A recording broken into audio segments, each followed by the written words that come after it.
What up, Corner Crew? Welcome back to the Hip Hop Happy Hour podcast.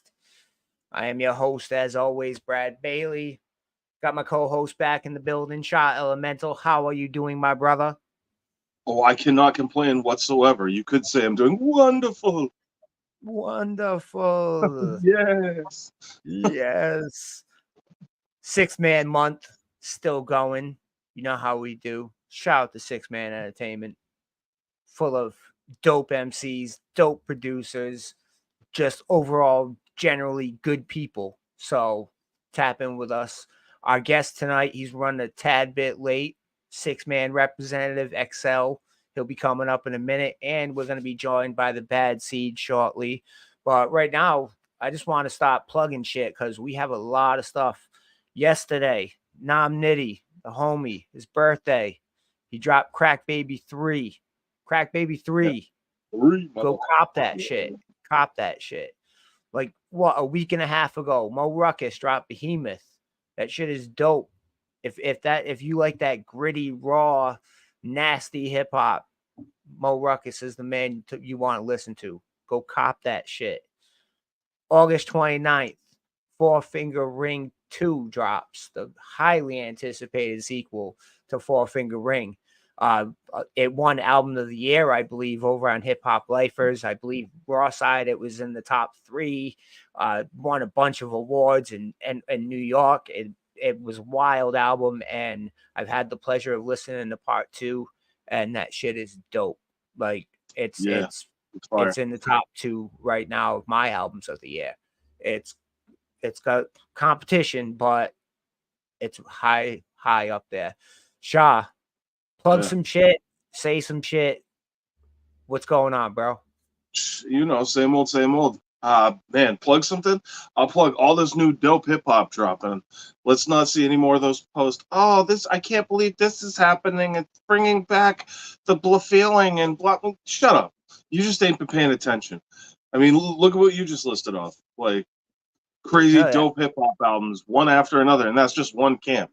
Right. Never mind everybody else. 3 albums. Exactly. People are going everything else before that. It's crazy. And then, we're working on this compilation album. It's coming along nicely. We got some joints on there for sure. I'm looking forward to finishing that up and getting that out to people so they can check it out. There'll be more info coming on that soon. Definitely. But yeah, man, that project's coming out crazy. Appreciate everybody. And shout out to everybody who's contributed thus far. You know who you are. And soon, so will everybody else. Oh yeah, hell yeah! I'm just gonna say coming this fall because that's the only information I have right now. But it will definitely be out. It'll definitely be out before winter hits because we want that shit to keep you warm in the winter. You know what I mean? So we're gonna give you the blanket a little early, so you can just nuzzle up to that shit. Yeah, for sure. You're more ballsy than me. I'm like, until it's like in the can, I'm like, I can't. I won't even like. You got to manifest it, man. You got to manifest I'll it. leave that to you. It's gonna happen. Right. People always say I'm a pessimist. I'm pragmatic. I'm not a pessimist. I'm pragmatic. I look at the world like the way it should be, and I think sensibly with logic. But I also try to be an optimist sometimes. For real.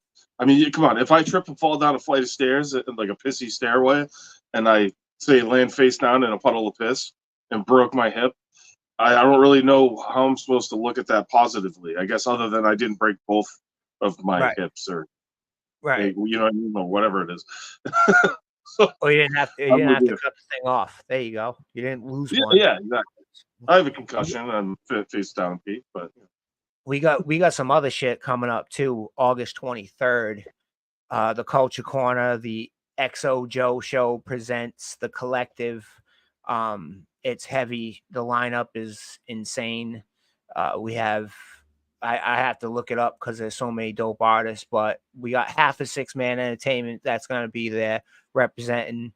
We got artists from Massachusetts, New Hampshire, New Jersey, New York. It's really a collective of the Northeast coming together that usually wouldn't happen at a local little spot in Long Island, so it's pretty dope being a part of that. And I see the Bad Seed is ready to join us. So let's bring our brother, the Bad Seed, up to the stage. Yeah. Yo. What up? What up, though? Nah, what's good, bro? Well, shit, Man. different twist. Yeah, man. Same poop, different pamper. Exactly. Exactly. As It's long as it gloomy ain't, out. I don't know as long if as it's it ain't gloomy. running. I don't know if it's gloomy where y'all at, but it looked Yeah. like Nah, Noah's yeah. Ark outside. It's You know been what I'm bad. saying? It's been bad for a second. But XCEL is Snap joining us. So let's bring up the homie XCEL. Yeah. Yo, Yo, Yeah. what up, bro? what's the word? What's the word? What's going on, people? Yeah. Thank you for joining us. Six Yes, man sir. in the building. Yes, sir. Yo, fun fact. Except first, salute my brother. Yes, sir. You You know what I'm already know. saying? I got a lot of love for XL. I go back with XL a long time. And fun fact, XL was really like the first, the first artist on Six Man was Precious Paris. That was with G Unit later. But like the first like artist, like male artists or whatever that we was working with was XL. Yes, And sir. this was a long time ago. This was before the battle rap. You know, XL was just a nigga that was fucking nice. You know what I'm saying? And Mm-hmm. he's one of those guys, like, you know how you meet somebody online or whatever, or through music or whatever, and you know they seem like they solid. You know they cool. You know, but it'll take a situation for you to see if that motherfucker really 10 toes or not. Yeah. So So how they handle themselves. right. So one day, me and Mims, I was with Mims. Mims had a show in New Hampshire. Shout out Mims too. Yeah. Shout out fucking Mims. Word. So we go out there, right? So I figured, yo, the homie in Mass, it's right there. Let me holler at him and see if he'll slide through. Copy. Son came through. I don't even think you was deep or nothing. I think you was. I came by myself. Yeah, son came dolo, right? Yeah. So yeah, because I don't remember meeting nobody with you. Yeah, I was by myself. Yo, so Mims is performing. Mims is hot. This is why I'm hot. He's hot, right? We doing the record or show, a song during the show. Somebody threw something on the stage, right? So I'm the type nigga, Mims will tell you, any show, bro, and you throw something on stage, stop the fucking music. Who the fuck threw that shit? Word, I'm asking the crowd, right? So, XL, stop me when I'm lying, right? So, the motherfucking crowd all turned and pointed to this one nigga, right? So, I said, what? I ain't even think about it. I just jumped off the stage, start heading to him. So I already know in my head, Mims and them niggas, I love Mims to death. But Mims is not confrontational like that. Like you would have to actually put your hands on him or some shit like that for him to pop, right? So I know the DJ, them niggas ain't gonna do nothing. The whole tour, I'm the nigga getting it popping when it get crazy. So I'm heading towards this nigga. Security's dragging the nigga out while I'm heading towards him. So I can't even get to him. I turn around, who right there? XL. Oh yeah, for sure. Right there, like right there, right with me. Like I didn't tell him come on. I didn't ask him, yo, if it get crazy. This is my first time meeting him in person. And he was ready to get his hands dirty or whatever with your boy. Not for your boy, with your boy. Like Going down, whatever. like whatever was about to happen was about to happen. Bro, so forever. That's been my nigga, yo. That's Yeah. been my nigga. Facts. Right when you jumped off stage, I was just like, all right. I Yeah. didn't even think about it. I was just like, all right, this is what we doing. I wish there was footage so I could see after I jumped off, like you jumping off. Like that's Yeah, what I jumped want. off of me. It was quick. It was like you hopped off, and as soon as your feet hit the floor, I was right behind you. Word All up. right, we going. I'm saying, True story though. True story. All right, that was. So- I wanted to set that up to let everybody know this is a solid dude, and his Sir. pen is just phenomenal. Like that's my brother, and I'm the lucky one to know him. Like you know what I'm saying? Facts. Yeah, and I tell everybody, in battle rap, you the guy that linked me to who I needed to link to even get started. You linked me to Poison Yeah. Pen. Yeah. Penn linked me to No Mercy, and then from there, Yeah. Because that's interesting. Because you, like I said, XCEL was a 6-man artist. He came to me, he said, "Yo, bro, I ain't gonna hold you." He was like, "Yo, man, I want to get into that battle rap shit, man." And I'm like, "Word?" He said, "Yeah, man. Yo, how I get into that?" So I introduced him to Penn. Mm-hmm. Yo, next thing I know, I'm seeing this nigga on URL. I'm seeing him kicking the dot. I'm seeing him all over the place, like all over the place, giving people that work. And I'm into battle rap. Like I'm a battle rap head. So to see him, I just be smiling, yo. I be smiling like, yo, my nigga. Like shout out to you. Shout out to Penn. Yeah. That's the team behind me all day. You know, that's the bro.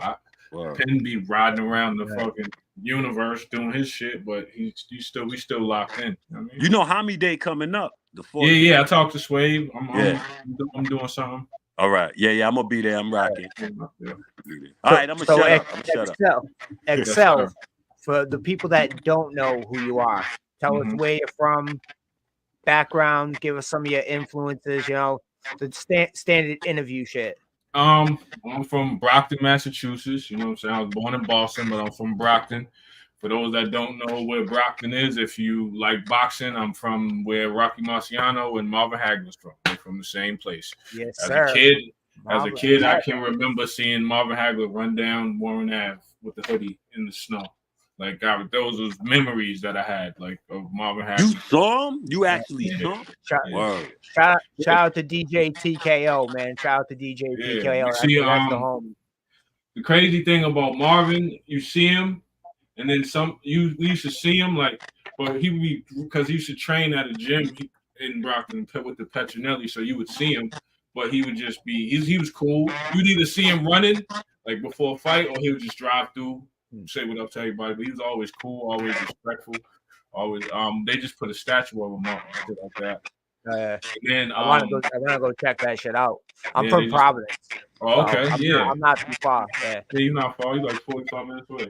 And then Rocky Marciano, obviously I didn't see him and nothing like that, but all his family and shit like that is out here. So the Marcianos so that's where I'm from. That's where I'm from. That's where I was raised at. You know what I'm saying? For me, like most people would know me from battle rap, but I've been rapping since a kid. I've been rapping since I was 9 years old. Like since I could write. That was probably some of the first shit I ever wrote was raps. You know what I'm saying? And I'm influenced by the era. I'm influenced by the 90s. I'm a 90s hip hop kid. You know what I'm saying? I was born in 86, so I'm a 90s kid. I'm influenced by Nas, Hov, Big Pun, Tupac, Biggie, Big L, everybody, like, you know, all the guys that the list. Yeah, the list.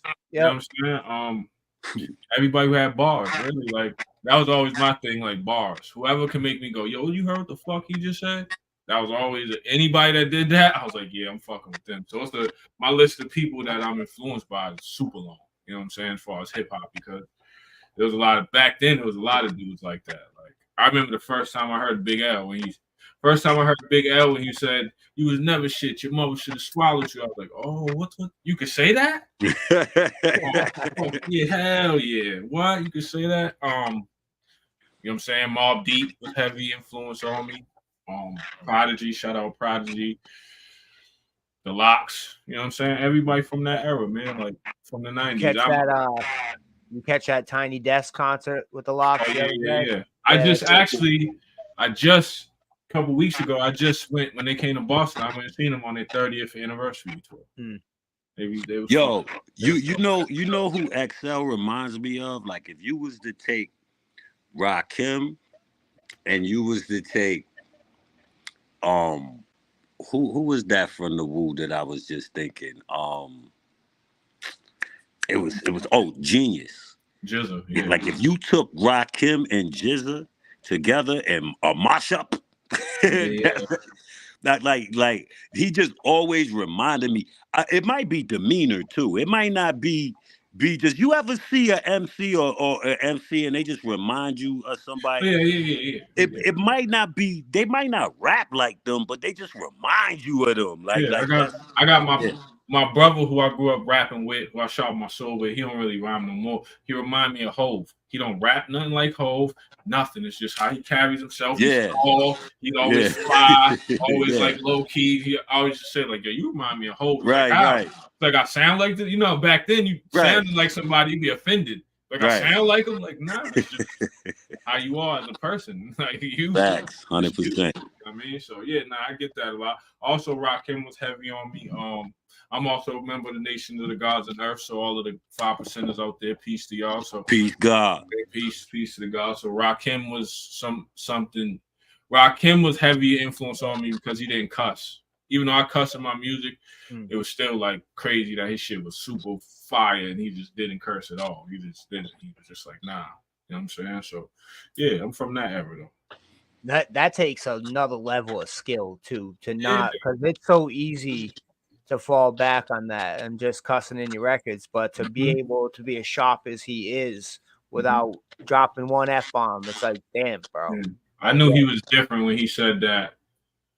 Because even though I didn't catch a lot of the 80s guys, I still went back and did my research on them. So, because I respect them, because I always say the guys from the 80s, I respect them differently because they didn't have a template. They didn't have nothing to copy. Like KRS-One didn't copy nobody. Like his flow was all original. That was all in his mind. Like everybody else that from the 90s over, like we had little templates to copy. Like I'll take some of this little Nas, little Rakim, all like, when they asked Rakim when he got his style from, he said a saxophone. I was like, oh, he's a different type of guy. Like, what? What do you say?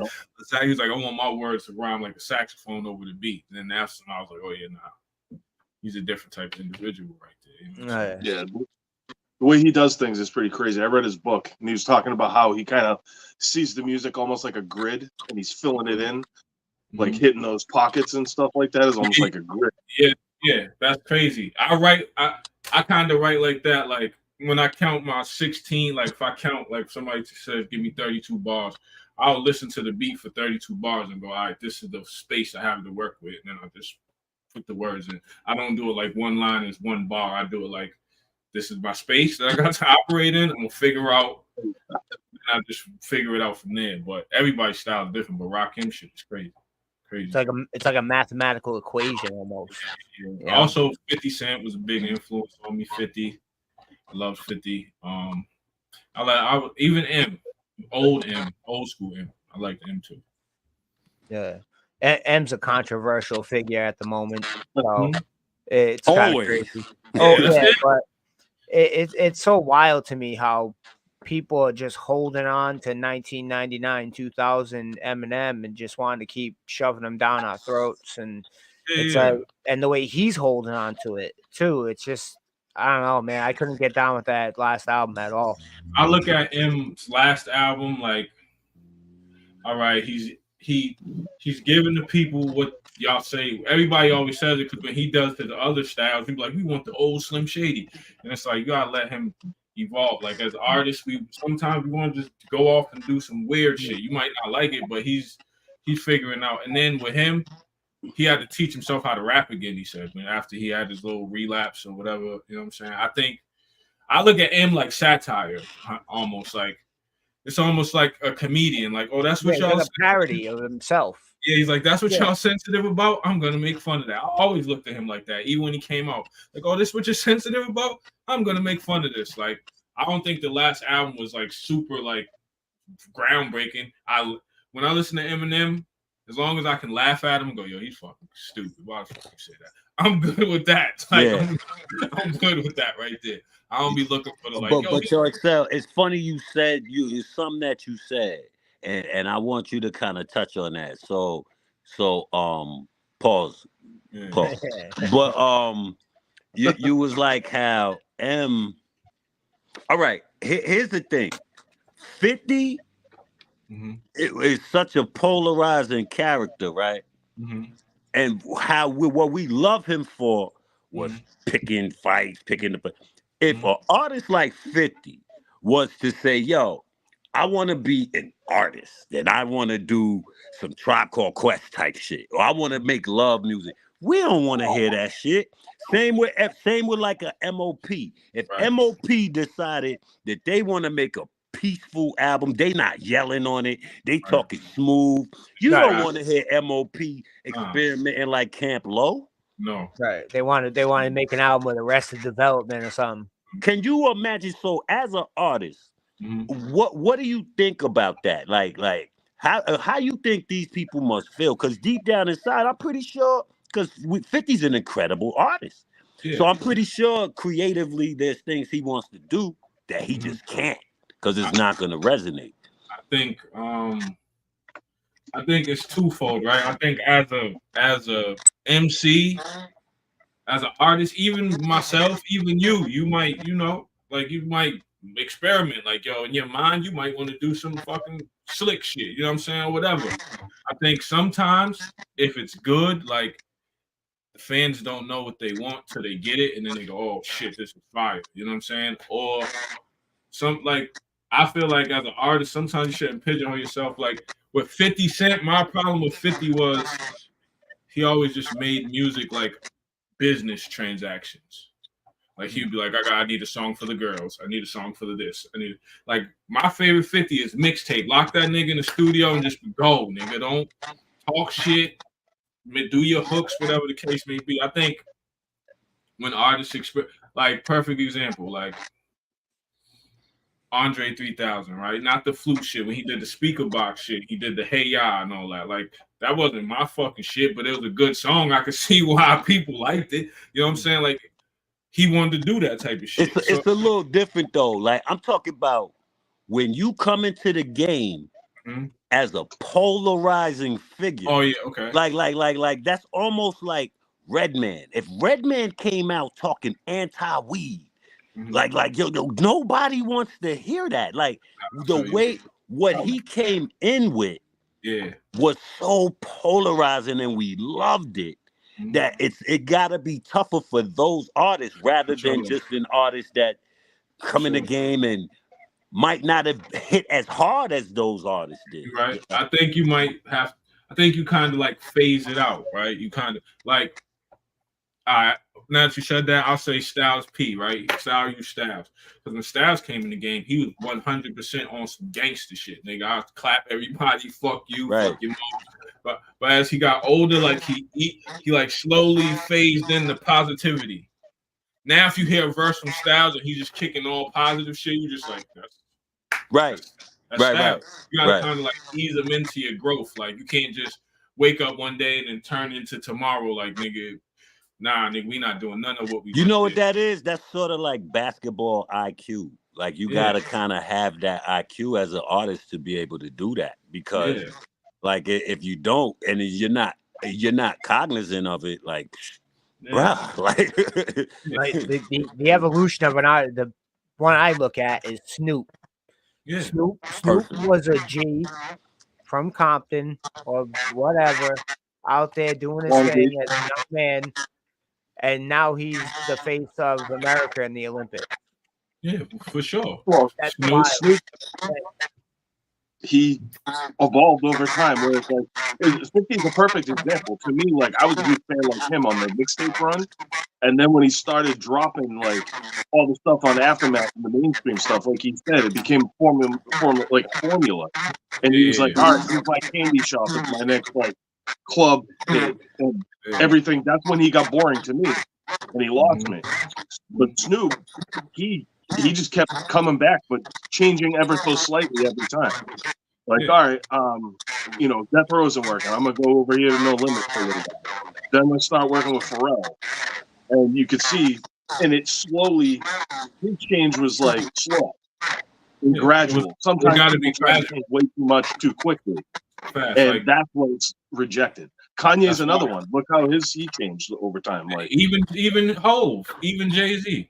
Like Jay-Z, he didn't change his style the way he's always gonna talk slick.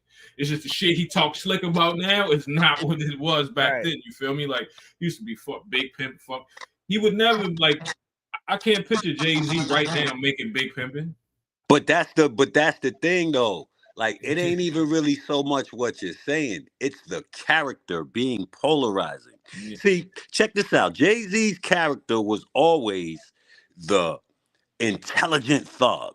So he can transcend because that character, since he came out, was Right. intelligent. You knew he was gonna go from rags Right. to riches because Right. that's what he painted, right? But like I said, like Redman saying he's not smoking weed no more, we don't want to hear that. Like that progression is something that I don't think that we are ready. Like I don't want to hear Redman sober rapping. Like I don't. Yeah, it would be like Cheech and Chong saying, Yo, I DMX. think if he just not said it, if he just didn't say it anymore, like just didn't address it and just was still around, Right, maybe that might go over better. But if he just came out like fuck weed, you was like, what? Right. But see, even still, like that's the thing though. Like it just depends on how hard they hit when they first came out and how beloved they were at that. There's only a few though. There's not a lot. There's a lot that can make that transition. But there's certain people like a MOP, bro. Like MOP cannot get on some Tribe Called Quest, not even gradual. Nah. Even the shit, even just like we talking about with Eminem, right?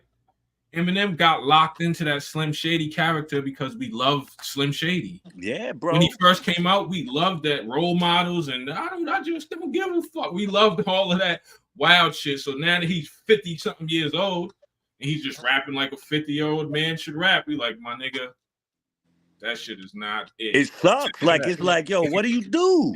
Yeah, like that shit is. So I want to go back to the MOP thing that, like you said, they have to do that style because they're stuck in a lane, but it's the lane they created.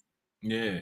You know what I mean? Same thing with like Redman. They created their lanes. Yeah. And they really can't go outside. And other MCs that have created their lanes that like Jay, they can just transition in between like nothing. And society has a big say in that too. Society has a huge say in that because what they want to reach is that middle America. And like when Mobb Deep dropped the song with 112. I remember everybody talking mad shit about that song. That shit was fire.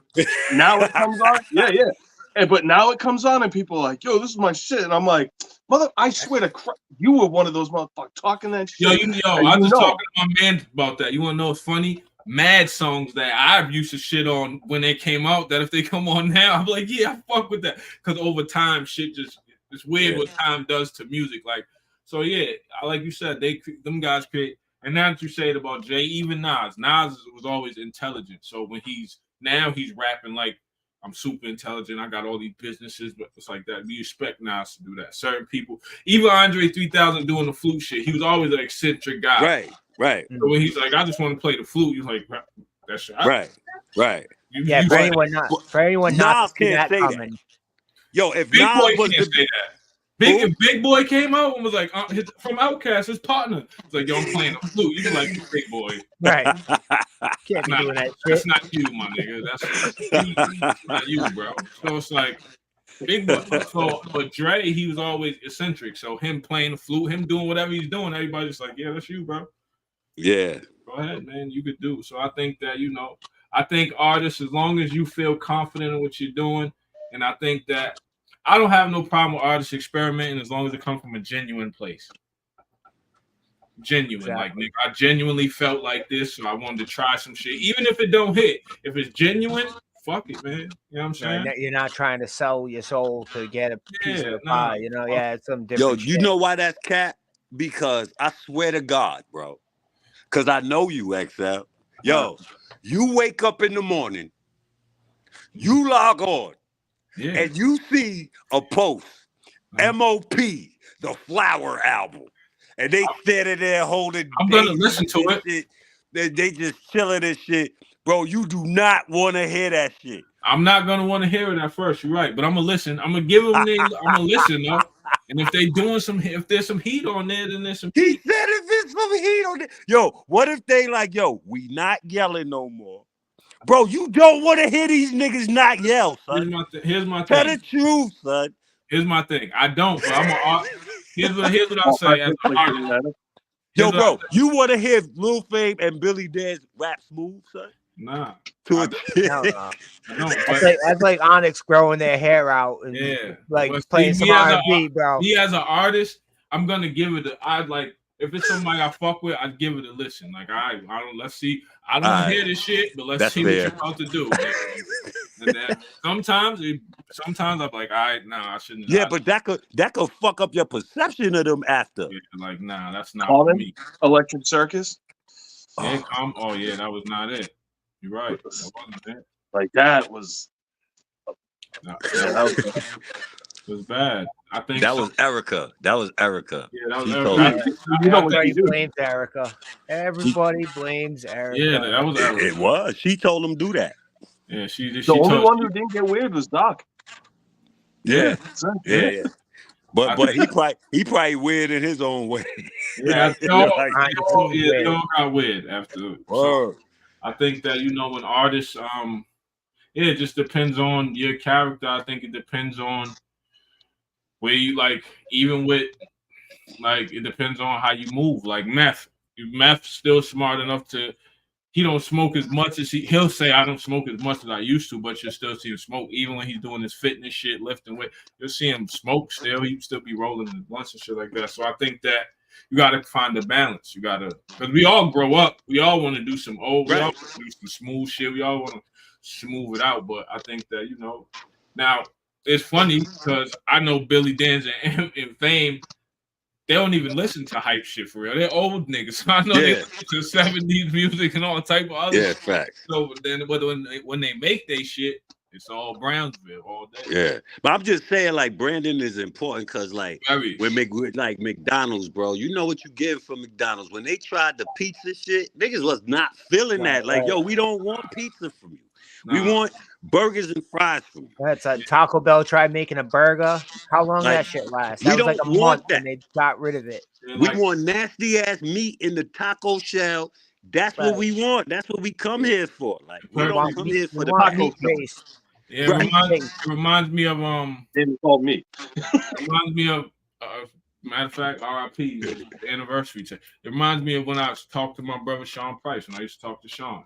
Now, when you talk to Sean Price, he's intelligent than a motherfucker. He's fucking wise. He's all of that. Now I should be like, Sean, why don't you rap like that? He's like, because people don't want to hear that, bro. No, so I make stupid raps for stupid people. He always used to say that to me. I make stupid raps for stupid people. He probably said it a million times in his lyrics, too. Yeah. He probably told you straight to his face. Like, yo, and he used to say, yo, if you want to learn from me, come see me in real life. I'll teach you some shit. But I'm not putting that shit in my raps because that's not what people want to see from me. So it is what it is, man. You know what I'm saying? Sean Price is a different type of dude too. Like you could be across the country listening to his music and feel like you knew him. Oh yeah, you know what I mean? And then if you knew him, you knew that if you knew him, you know that none of the music ain't lies. He's not lying. Facts. He's like that for real. Like he's like. Some people, their music is like a caricature of no, that's him for real, dead ass. Like he's like that all day long, nigga. He used to call my phone at 7 a.m. arguing about comic book characters and shit. Yo, Superman can beat Doomsday. I'm like, bro, did you go to sleep? Go to bed. Why are you calling me with this shit? You know what I'm saying? But I think that I think as artists, you just got to be able to balance it. Like, what do the people want from you, and what do you want to do? You know what I mean? So it's tough, though. It's tough. Yeah, it's definitely a tough balance. Shout out Sean Price, man. R.I.P. R.I.P. One of the goats, man. One of the underground goats. XCEL, you've been in the game for a minute. You've been rapping and battling all around the country, I'm sure. Yep. We like to hear road stories, bro. We like to hear your best road story, and we like to hear your worst road story. Best road story. I can tell you when I met Shaq. That was that shit was pretty fucking funny. Cause I was at the bar chilling. We had the battle in Atlanta. I think it was John John's event. Shout out John. Shout out John. Bullpen. So we in Atlanta. We chilling. And they said Shaq was gonna be there, but I'm like, no, I don't know. You know what I'm saying? I'm like, it is what it is. So I'm at the bar and I feel big ass hand. Just turn around. I'm turning around now. I'm 6'1". I turn around. I'm in his like chest, stomach area. I'm like, what the fuck? I look up. It's fucking Shaq. Like, what's up, XCEL? It's like, I'm a fan. I said, you shut the fuck up, man. Just like that. You a fan of me? Shut the fuck up. You Shaq, man. What are you talking about, man? And then he started quoting some of my battle balls. Like, yo, when you said this to this motherfucker, I was really into it. I'm like, oh, all right. So that was a good time. And just in battle rap, it's weird because battle rappers are the entertainment for the rappers, right? So we like a lot, like you'll be at a battle and shit. I was at a battle in Detroit and M was there, but he was up in the fucking stand. Like we couldn't get to him, but he was up there. Like him and Royce came through. Like I met the list of people that I've met is from just through battle rap is insane. I met fucking Ice-T. That was crazy too. Ice-T pulled up in a car that cost more than that shit cost more than what everybody got paid on the car. That the whole event, his car cost more than the whole event. Pulled up, and he kicked it with everybody. He was chill. You know what I'm saying? That was probably one of the dopest times. Bad road stories. I mean, you know, you got the fucked up hotels and fucked up. You know, like when I went to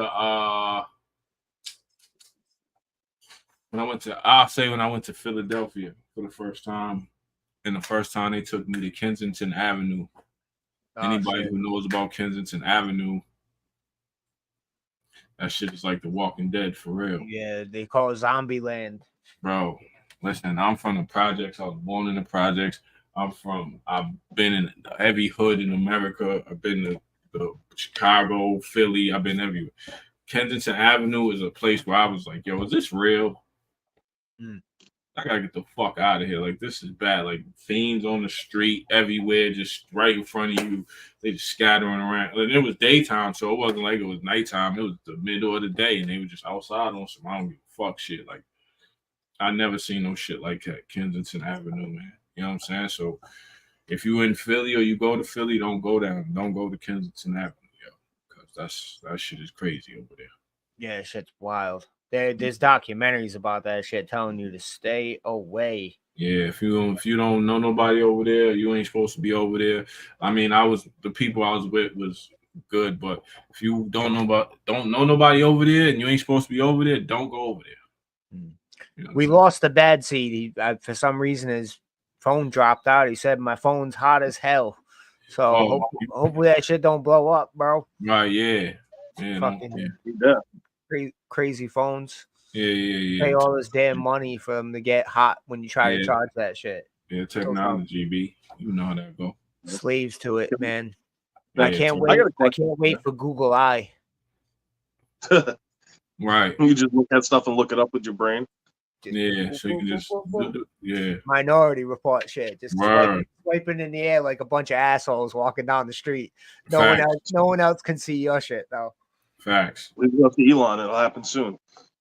So, before you battle, what's the mental preparation that goes into that? I know just for me performing, like, I don't even want to be talked to for like half an hour, 45 minutes before I go on stage. And that's not even battling. That's just performing my own music. So I can imagine, like, for you, it's probably similar, but maybe ratchet it up. Yeah. Battling is kind of like, okay, when you're in the venue, you know what I'm saying? Obviously, before the battle, we prepping you writing your material, you getting your shit together, what you gonna say, how you gonna say it, you know what I'm saying? A lot of that. So once you get to the venue, I mean, for me now, like I'm used to it, but I can you don't really want to be talked to like that, not too much. You say what's up to the people, you know what I'm saying? Take pictures here or there, but as it gets closer to the battle, it's just lock in time. Like you really just focus on what you got to say, because at the end of the day, I tell people all the time, battle rap is probably one of the harder forms of entertainment that exists, because you have to write 3 rounds. Depends on the league, but let's just say you on URL, you got to write 3 rounds. 3 minutes of material. So you have to have 9 minutes of written material or freestyle material or whatever fucking material you want. You have to say it perfectly, perform it perfectly, inflections. You got to perform it, not even just say it. You can't stand in one spot and say it. You got to perform it perfectly. You got to manage the crowd. You got to say it when the crowd goes crazy. You got to stop, remember where you at, keep going. You don't know what bar is going to make them go crazy. You have no idea. A bar you spent 3 days putting together could get crickets, and then a bar that you put together in 30 seconds can make the building shake. So you don't know. You got to do all that. You got to say it perfect. Then you can never say the same thing twice, ever. Ever. Ever. You can't spit the same bars twice, ever. So it's not like like performing music. Performing music, you can do the same shit in different cities. Battle rap, you gotta, every time you show up, you gotta have fresh new material. They need that shit now. They need it. And then you gotta know the crowd where you at in New York. Like if you're performing in New York, the New York crowd likes a lot of bars fast. They like a lot of punchlines fast. Every 2 to 4 bars, if there ain't no punchline or something to hook them in, they will boo you. They'll boo you, right? Boo, get the fuck off stage. Cali, you can relax. Midwest, they like a little more street-oriented shit. Down south, they like...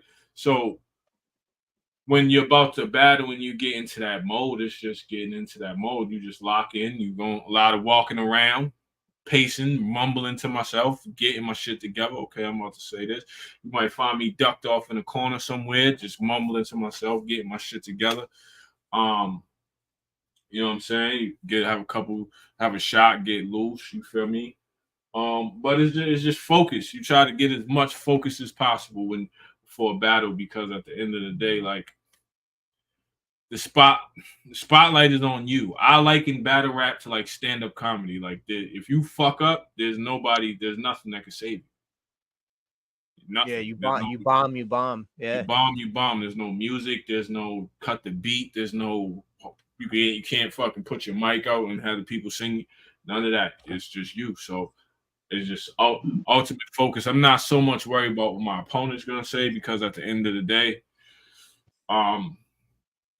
it's a show. We trying to win, but it's still a show. So I want him to get through his material perfectly too, so we can have a good fucking show. You know what I'm saying? Like, right. I don't want to get up there and fucking, like, people always think that, people get it confused when they're like, oh, like, I want to win every battle, but it's not like you want to. I don't want to be fire and then my opponent be whack, because even still, you got to think that the people that's gonna watch that shit at home, they're not gonna keep watching it. Yeah. I want battles that are like contested, somewhat even. Yeah, so people can keep, you heard, such, like, one of my favorite battles is Low Deluxe versus Hollow to Dawn. That battle came out maybe 5 years ago, and every time I watch it, I'm like, oh, I don't know, Lux might have won this time, or Hollow won this time, or, you know what I'm saying? So you want that. So it's just more of a it's just more locked in. Performing music believe it or not, me doing battles has made performing music a little bit more easier, because as long as I know the song and I know what I'm gonna say, like, whatever I do, me being on stage is not an issue. You know what I'm saying? Battling's definitely one of the fundamentals. Makes sense. Yeah, it makes a lot of shit easier. That's why you see, even when, like, you see a lot of battle rappers like get into acting and shit like that, because it's easier. It's like I can remember, all I gotta do is memorize the script. I already am used to memorizing shit, and I can do 100 takes of this. Word. Anything that I can do with multiple takes, I'm killing that shit by the third take, because I'm in an art form where you have to kill it in one. You know what I'm saying? So it's like, it's already bred in you. Yeah. I got a question about your opponents. Like, it's actually a 2-part question. Have you ever gone into a battle and been intimidated by one of your opponents? And the second part of the question is, I know it's a spirit of competition. Like you said, you want them to do well also. But have you ever gone in with that ill will towards another opponent? Oh, yeah. There's definitely battle rappers that I've battled that I didn't like. It's not like we're going to fight or nothing. They just might have talked a lot of shit before the battle. So it's like, I have to fuck you up. There, I have to show you, because now fuck the show part. I'm just trying to kill you, get you up out of there. Let me think. When I battled A-Ward, that was probably a battle I went into with Ill Will because everybody was hyping him up. Oh, he's unstoppable. He can't be beat. He's this, he's that. Da, da, da, da. So that right there just gave me like, fuck this motherfucker. You know what I'm saying? Fuck what? Fuck him. You know what I'm saying? It wasn't even nothing he said. It's just the people. Like, yo, he can't. I'm like, fuck him. Watch. That battle and Intimidated. I'll say there was 2 times I was like shook. When I battled Head Ice, which is he's just the OG of battle rap. Like he put on Loaded Lux and all them guys. So when I battled Head Ice, when I battled Daylight, I was a little shook a little bit because I didn't know what the fuck he was gonna do. I didn't know because it's Daylight and Daylight is a wild card. So he might bring a totally different character. Yeah, you never know. He might luckily he respected my shit, so he stood there and we rapped. He didn't do nothing crazy, but before that battle, I was bugging out. Like, yo, what the fuck is he gonna do, man? Like, what is he about to do? Is he gonna fucking show up like Abraham Lincoln, show out whatever? Because he'll do that shit on stage, and he'll show up in a fucking Batman costume, and you just be rapping the Batman and shit. You don't know what the fuck he's gonna do at that time. So that was probably the most intimidated I've been battling Daylight, just because I didn't know what he was gonna do. You know what I'm saying? Yeah, it's wild. Mm-hmm. I've watched a few interviews with that dude, and he is out there, bro. Yeah, really, yeah. It's like some people think he's playing a character. I don't think it. I think that's just he's a troll. Like now that I know him, I know what he does. He's a troll, so he's like satire almost. He's like, oh, this is what you don't like, but when it comes to rapping, pure rapping, like I would tell people to go watch his LA Leakers freestyle because Daylight is probably one of the best rappers I ever heard rap ever or anything. He's nice. He just fucks around. He just, you know what I mean? Like he's just a troll, dog. Like some of the shit he do, I'll call him like, yo, why'd you do that? And he'd be like, this is why. And he'll tell me the reason. Even if the reason don't make sense to me, he always got some reason. You know, I dressed up like Abraham Lincoln because I was battling a white dude. And I'm like, all right, man, whatever. But he be fucking around. So, you know what I'm saying? I think that, but I think, you know, battle rapping itself is an art form that's growing. People are liking it. More people are coming to it. And I can't be mad at it, man. You know, come see what we do. It was almost a lost art form at one point because it just kind of went away. It wasn't looked at as one of the fundamentals, like freestyling, battle rapping. Those are like really the heart of the competition of hip hop. Yeah, for sure. Freestyling is, I would say freestyling now is a lost art. A lot of people can't freestyle, like rarely freestyle, like off the top of the dome. Like, even though a freestyle technically is just a random verse that you didn't have, is free of style, so it doesn't go to a song, the technical term. But I just mean off the top of your head rhyming, a lot of people can't do that. That's become a lost art. It's become it was almost damn near prerequisite for a while. Like in the 90s, you had to be able to freestyle a little bit, or you couldn't call yourself an MC. You had to be able to, if people would look at you funny, and if you be like, yo, I can't freestyle. Like, yo, you can't freestyle? Oh, yeah. You know what I'm saying? I feel like that's how you develop a lot of your flow, your cadences and stuff like that is through freestyling too. Yeah, for sure. You develop. So at some point, you know, you had to mess around with it. Yeah, you get in tune with yourself. You figure out how you sound. Yeah. If you're like, yo, if I just let my mind go, how would I say this? You know what I'm saying? And when you freestyle, like, you're not really thinking of what you're saying. You're just flowing. It's just whatever comes out how it comes out. And so I think it's a lost art. I don't think a lot of the newer guys appreciate it as much. I think everybody tries to do the Jay-Z shit with it. Like, I don't write shit down, but that shit is hard. Like, that's just Jay-Z, Lil Wayne and shit like that. The guys that are good and don't write shit down, like, they're special creatures. Like, you know what I'm saying? Like yeah. And really, they're doing the same thing we do on paper. Or if you're typing, however you're doing it, all they're doing is going bar by bar, creating it, and just that's what repeating it over. It's still writing it in their head. So Right. they might spit 4 bars and then play that 4 back, and then so they got 4 more. Then it, boom. Right. Now they got 8. Then they got 12. It's the same process, but I think just getting in a booth and just going, spitting, fucking freestyling, that shit is a lost art. I think battling was a lost art. Now I think it's something that is more appreciated now. You know what I mean? I think that I think in the underground, though, like where we at in hip hop, in the underground, that shit like that don't never really die. You know what I mean? Like there's guys that still champion it, there's guys that still hold it down. You know what I'm saying? Yeah, definitely, for sure. That's why I like this era of. Everybody complains about this era of hip hop, but I like this era of hip hop because whatever type of hip hop you like, you can go find it. It's not hard to find. Mm-hmm. Like, and if you can't, you go make it. Yeah, like if you don't like no drums and you want to listen to Rock Marciano, that's shit. You want to listen to fucking Kodak Black, go ahead. You want to listen to fucking Lil Wayne, you can draw it all right there. You know what I mean? Just pick what you like. So I think that, I think the access to it is easier to find. And if you don't, if like you said, Shaw, if there's a style of hip hop that you haven't seen that you want to see, make it yourself. You can. You know what I'm saying? Especially as an artist, there's somebody like, yo, they ain't did this in a while. Do it. You know what I'm saying? So technology has made it very simple to set up a home studio. And get it out to the masses. So all you need is a laptop, mic, and some software now, and you're good to go. And you know what I'm saying? The software they done made it so it don't even run you a shitload of money. Right. You can get Pro Tools on a monthly subscription. You can have AI make your beats for you now. It's getting wild. So and you can get Pro Tools on a monthly subscription. Like you don't gotta pay $8 zillion for Pro Tools no more. So at the end of the day, I think that we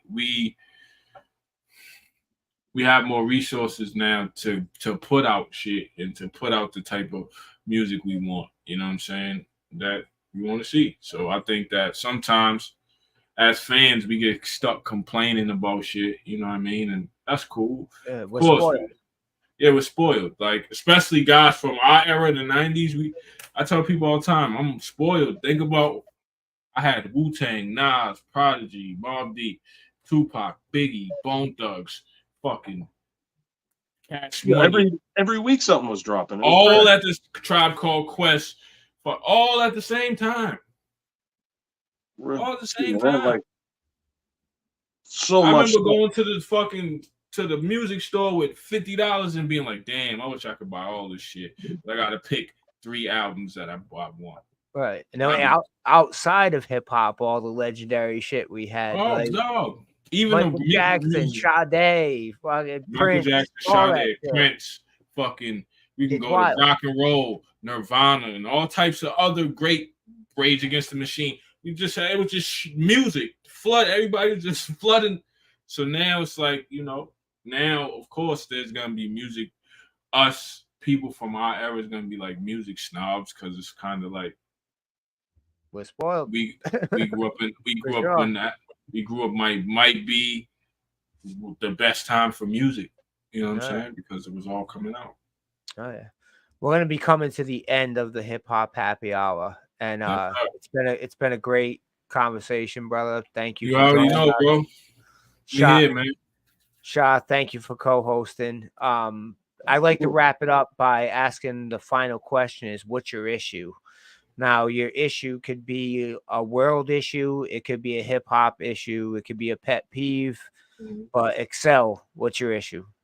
My issue is everybody got to stop letting this motherfucking internet influence the way you think, man. A lot of talking points on the internet are just talking points on the internet. When you meet people in real life, you're not asking them their political affiliations. You're not asking them how tall you are. You're not doing, is this motherfucker cool? Is he cool? Then we can hang. That was only my requirements when I met people. And if I wanted to be my homie, like, think you cool? I don't care who you vote for. I don't care about none of that. Like I see a lot of and they do it on purpose to divide us. I see a lot of people that be cool with each other in real life be divided over Facebook posts and Twitter posts and like Shit breaks up families, man. Yeah, stop letting that internet fucking, because at the end of the day, bro, like if we really lived like that and really like gate kept people the way we do on the internet, nobody would be friends with nobody because everybody does some shit. Every one of my friends do some shit I don't like, but they still my friends. You know what I'm saying? So y'all just chill. Everybody just chill out, man. Divide and conquer. That's it. It's an easy, and this is the easiest tool they use to do it. It's like put some shit here and watch everybody fight, and then they can see you fight. Then they go, "Oh, this is what they fighting about." Hit them with more shit to fight Let's about. give them some more of that. Let's take away the good shit that they want to see, and let's give them some shit to fight about. It's true, man. It's true, and the algorithm is running shit right now. I tell people all the time, your algorithm is your algorithm. It's the shit you click on. So he's like, "Oh, he likes that. Give him more. He likes that. Keep hitting him with it. Fuck it." So like, you know what I'm saying? Don't let that shit run your real life though. Hell yeah. You gotta go outside. Again, man, we appreciate you joining us. Now we shamelessly plug what we got going on, links to shit, where we can find you on all your social medias, so all that. My Bandcamp is XCEL777 at bandcamp.com. I got a bunch of singles up there. You can go fuck with that. I got an album that I dropped on Ransom's imprint Momentum. It's called The Testament. It's on all streaming platforms.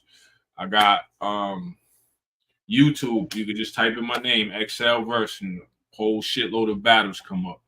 You can find me on Instagram, XCEL the God 7, XCEL DAGAWD 7. On TikTok, the same name.